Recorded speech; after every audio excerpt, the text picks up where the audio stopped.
Nah, untuk mensucikan diri kita ini apa langkah-langkah yang harus kita lakukan? Ada 4 langkah yang perlu kita lakukan dalam rangka kita mensucikan diri kita ini. Yang pertama, suci dari hadas dan najis. Mandi kita kalau hadas besar, wudu kalau hadas kecil. Kalau najisnya itu terbuang benda, bau dan rasa. Itu langkah pertama. Naik ke langkah yang kedua, membersihkan anggota tubuh zahir. Mana anggota tubuh zahir? Ada 8. Mata, telinga, hidung, mulut, tangan, kaki, perut, dan kemaluan. Kadang-kadang 8 macam alat ini kita gunakan berbuat baik, tapi kadang-kadang terlanjur kita gunakan berbuat tidak baik. Maka kita bersihkanlah anggota tubuh yang 8 ini. Cara membersihkannya gimana? Bukan pakai air, tapi istighfar dan taubat. Nah, kita istighfarkan satu-satu.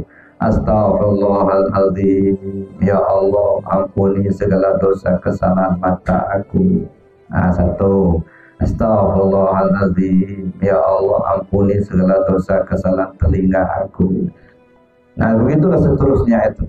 Nah, kenapa? Karena seringkali mata kita gunakan melihat yang tidak baik, telinga seringkali kita gunakan mendengar yang dilarang Allah, mulut kita sering bohong, tangan kita sering mengambil yang tidak hak, yang bukan milik kita, yang bukan hak kita, kaki sering kita gunakan melangkah ke arah yang tidak diridhai Allah. Jadi membersihkan anggota tubuh saya itu pakai istighfar dan taubat. Langkah kedua. Masuk ke langkah yang ketiga, itu membersihkan anggota tubuh batin. Membersihkan anggota tubuh batin itu tidak cukup istighfar dan taubat, mesti pakai zikir. Karena sentralnya ada di hati. Kata Nabi, likulli syai'in siqalah wa siqalatul qalbi zikrullah. Segala sesuatu ada alat pembersih. Pembersih hati itu zikir kepada Allah. Nah, belajar zikir kita, ngamalkan zikir kita dalam rangka supaya kita bersih. Jadi kalau orang yang anti tarekat, tidak senang zikir, berarti dia masih senang hatinya kotor. Nah, orang belajar tarekat itu kan belajar zikir. Orang belajar zikir karena dia kepingin hatinya bersih, gitu. Tidak iri, tidak dengki, tidak hasud, gitu ya. Tidak hubul jah, tidak senang dipuja-puja, gitu enggak. Supaya bersih. Jadi orang yang belajar tarekat itu artinya belajar zikir. Orang belajar zikir itu artinya belajar membersihkan hati. Nggak ada lagi iri dengki, nggak ada lagi bully sana, bully sini. Gitu. Kenapa sering terjadi itu iri dengki, membuli sana, membuli sini? Karena hati kotor. Ya. Nah kalau hati sudah bersih, ya insya Allah nggak ada lagi. Gitu. Mencaci maki orang lain, membuli-buli orang lain, kenapa hatinya kotor? Nah, oleh karena itu membersihkan hati itu pakai zikir. Nah, kita belajar zikir, ya. Zikir yang kita amalkan, zikir jahat, zikir khafif, ya.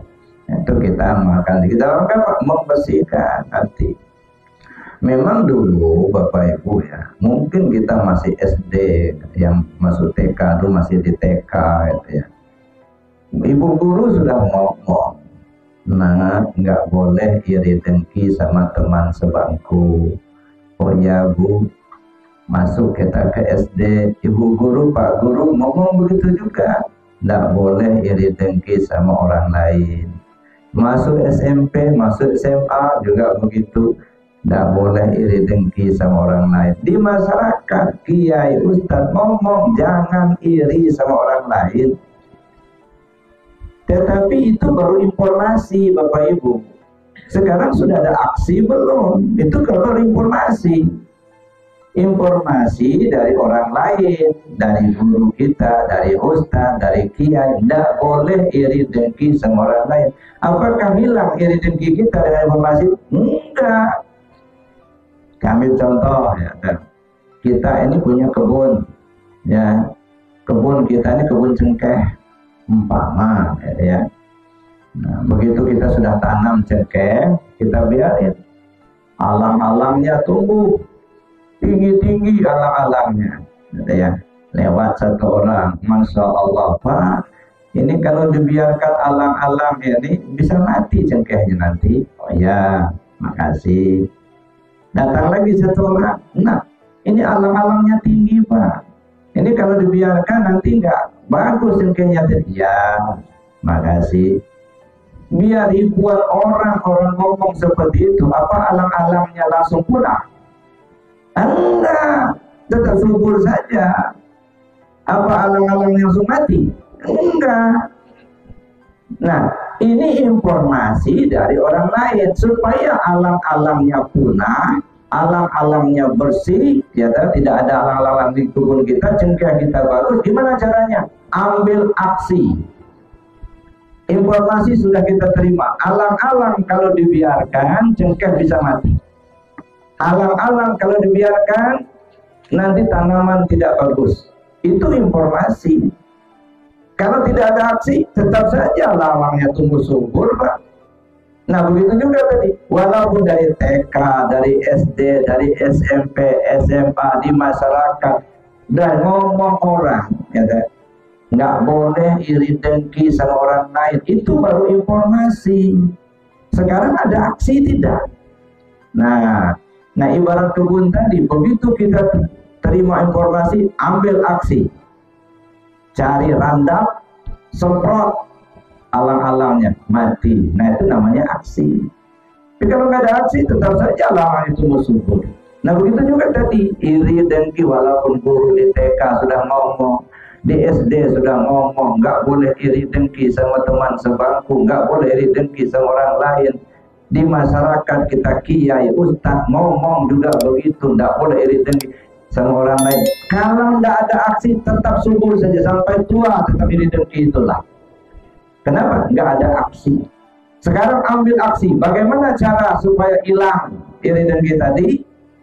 Kata Nabi, likulli syai'in siqalat wa siqalatul qalbi zikrullah. Segala sesuatu ada alat pembersih, pembersih hati, zikir kepada Allah.